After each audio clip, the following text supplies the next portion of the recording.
Moniquinha, me chamou a atenção e assim, faz todo sentido, tá?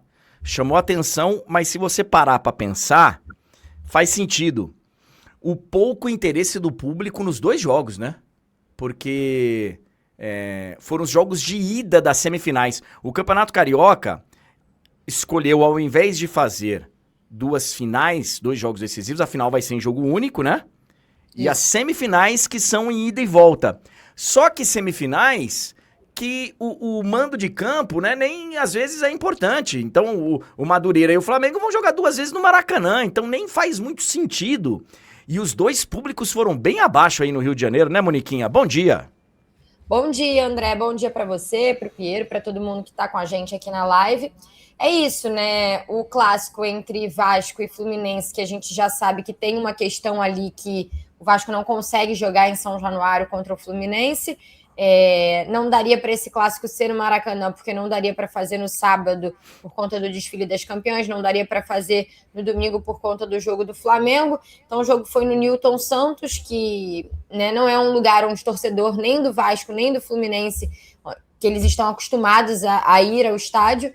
E no caso do Flamengo, até acredito que se a fase fosse melhor, talvez a gente visse um Maracanã mais cheio. Eu estava nesse jogo do Flamengo, o público foi de pouco mais de 22 mil pessoas, que é um público muito atípico para jogos do Flamengo. A gente sempre vê o público acima de 40, 50 mil pessoas. O horário também não era dos melhores, né? Era num domingo, 8h30 da noite, mas se o Flamengo tivesse embalado nesse início de temporada, com certeza o Maracanã estaria mais cheio para esse jogo de ontem. Então, de fato, assim, foi um fim de semana de pouco interesse no futebol, ainda uma rebarba de carnaval, né? Desfile no sábado, os últimos blocos, a galera curtindo ali as últimas horas do prestes a entrar no ano novo, e acho que o momento também, né, dos times acaba colaborando um pouco com isso, né? O Moniquinha, o torcedor do Flamengo vaiou o time antes mesmo do jogo começar? Teve isso? Teve isso. Quando o time subiu para o aquecimento, foi uma manifestação mais da torcida organizada, mas de fato aconteceu, né? Tradicionalmente, a torcida do Flamengo, nos momentos que a coisa começa a ficar meio estranha, canta, né, duas musiquinhas ali tradicionais, que é para jogar no Mengo tem que ter disposição e queremos raça. Começou com isso, mas antes deles descerem para o vestiário, a torcida cantou time sem vergonha. E depois, né, a gente está vendo as imagens aí, antes da bola rolar também, teve um time sem vergonha. Ao fim do primeiro tempo ruim do Flamengo, os jogadores desceram vaiados e com mais gritos de time sem vergonha. E aí depois, na segunda etapa, quando o Flamengo consegue fazer o resultado, aí o clima muda um pouco, aí o torcedor já vai mais numa linha de apoiar, cantando que quinta-feira é guerra, mas fato é que o clima tá estranho, né, e se o Flamengo não conseguir reverter o placar na quinta, não conseguir ganhar o título, a depender de como for a atuação, o desempenho também, essa panela de pressão tá ali prestes a apitar, sabe? E ontem a gente viu um pouco disso com as manifestações, né, que vieram da arquibancada. O Danilo até falou na zona mista, o Flamengo é do povo, e se o povo está insatisfeito é porque realmente as coisas estão erradas, né? E a gente precisa corrigir. E foi um pouco do que a gente viu. O torcedor não foi tanto ao estádio quanto de costume. O torcedor que foi ao estádio se manifestando contra o time. Ô, Monique, assim, de longe, né? É fácil quando você não tá vivendo na pele. Eu não sou torcedor do Flamengo, eu não tô vivendo isso na pele. Então eu queria o seu testemunho, que você conhece muitos flamenguistas, você tá aí no entorno, você tá vivendo isso mais de perto. Não é meio exagerado, não? Eu sei que o time precisa ser cobrado. É um elenco caríssimo. São jogadores com salários altíssimos. O nível precisa ser top. O Flamengo precisa entregar um futebol melhor, um desempenho melhor. Precisa. Mas assim, não é um pouquinho exagerado o time sem vergonha, não? Então, eu fiquei com essa sensação também, André. Eu acho que a cobrança, ela é natural, pelo que você falou, né? É um elenco caríssimo que se tornou ainda mais caro com a chegada do Paquetá. Então, é natural que o torcedor queira ver boas atuações, queira ver resultado, e acho que o torcedor até teve paciência, entendeu ali num primeiro momento, que era o início de ano, voltando de uma temporada desgastante e tudo mais, mas com o passar dos jogos o torcedor foi se irritando mais, e aí é claro que a cobrança é natural, mas assim, para mim o cobrar a disposição, cobrar a raça, se manifestar ali antes do jogo começar e apoiar durante o jogo, como aconteceu, se eu não me engano, no jogo contra o Sampaio Correia, que aí o Flamengo depois conseguiu, né, aquela goleada e garantiu a classificação para a fase final do Carioca. Eu acho que é na bola. O time sem vergonha, eu também, na minha opinião, acho demais, né, porque não me parece, pelo que eu vejo, pelo que eu acompanho desse elenco, pelo que eu vejo desse time, que seja isso, né? E é isso, né? Mas eu entendo também o lado do torcedor, porque o torcedor do Flamengo, ele é peculiar, sabe, André? Quem vive o dia a dia desse clube e conhece essa cobertura sabe que é aquela famosa frase do rumo a Tóquio, né? Que hoje em dia nem o Mundial não é nem mais disputado em Tóquio, mas é uma frase, né? Uma coisa que virou meme no ambiente do Flamengo, porque é isso, o time tá numa crise e de repente ganha um jogo e tem uma atuação boa, e aí é rumo a Tóquio e tal. E é isso, o ambiente é isso. Então, quem joga no Flamengo, quem vive o Flamengo, tem que estar acostumado com isso, tem que saber lidar com isso. E acho que boa parte desse elenco já sabe, já está acostumado. E se na quinta-feira o Flamengo não ganhar, as cobranças vão continuar, vão existir. E é isso que o jogador tem que aprender a lidar, no fim das contas, né? Eu acho um pouquinho fora do tom, mas... Eu também acho. Entendo que esse é o DNA do torcedor do Flamengo, enfim.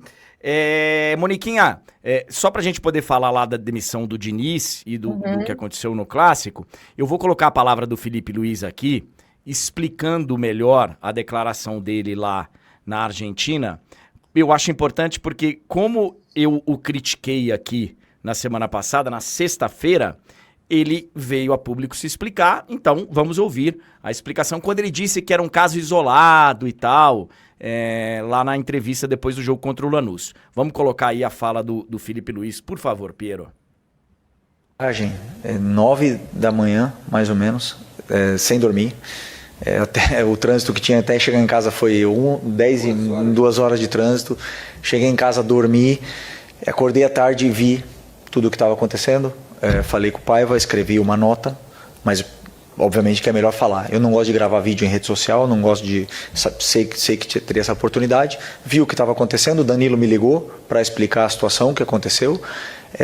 Falei com os jogadores, falei com os capitães, falei com os jogadores, expliquei tudo exatamente o que aconteceu, o que eu expliquei para vocês. Eu não tenho problema nenhum em explicar o que aconteceu. E foi muito claro, como eu sempre trato as questões com os meus jogadores de forma muito clara e aberta com eles, sabem que tem a minha porta aberta, mas sobre qualquer assunto, qualquer problema sobre esse assunto, eles estão livres também para poder responder as respostas que quiserem para vocês, e com a minha autorização de que vocês perguntem para eles o que vocês quiserem também, porque é um tema que está totalmente aberto e na qual eu apoio o Vini, lembrando uma vez mais. Tem mais outra dele aí, ó. Esclarecer as minhas palavras, essa aí foi no começo, que foram amplamente mal interpretadas na última coletiva que eu fiz. Em nenhum momento, a minha intenção foi minimizar o caso de racismo, nem de desrespeitar a vítima nesse caso. Muito pelo contrário, eu estou com o Vinícius. O Flamengo, estamos com o Vinícius. Tenho um carinho, uma admiração gigante por ele e eu estou com ele. Não tenho nenhuma dúvida do que eu estou falando.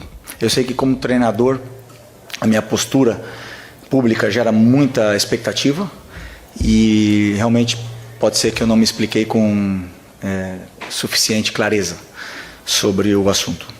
Eu repudio o racismo. Eu condeno o ato racista. Racismo é crime. E como eu falei um dia antes para um meio de comunicação, um dia antes do jogo, se o menino fez isso, não cabe a mim julgar a ele. Mas se ele fez, que ele pague. Que pague com força. Porque eu chegar aqui e falar é fácil. Fazer camiseta não racismo é fácil.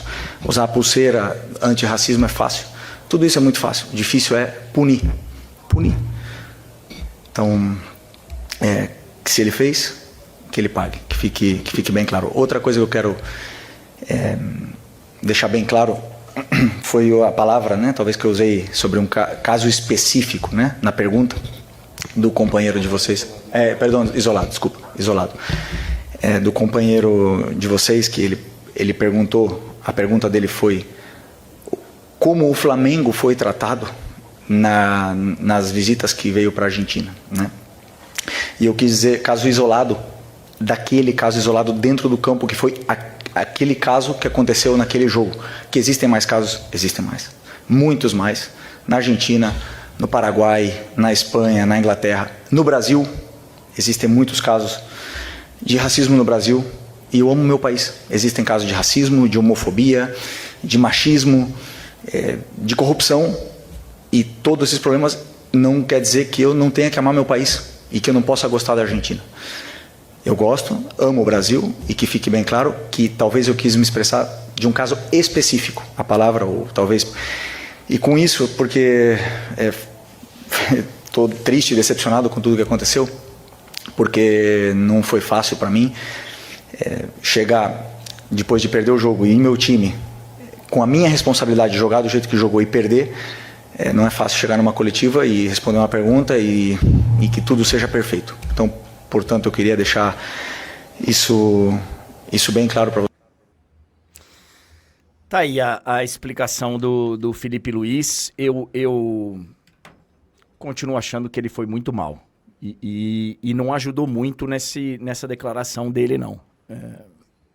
Mas cada um que interpreta aí da forma que achar melhor. Você quer falar alguma coisa, Monique? Não, é complicado, né, André? Porque, assim, no meu ponto de vista, né, quando o Felipe abre ali, eu não estava presente na primeira resposta, eu estava na zona mista. Eu cheguei na coletiva para o fim da coletiva, então eu só vi a última resposta, que foi a primeira que a gente ouviu, né, sobre ele ter conversado com o Danilo e tudo mais.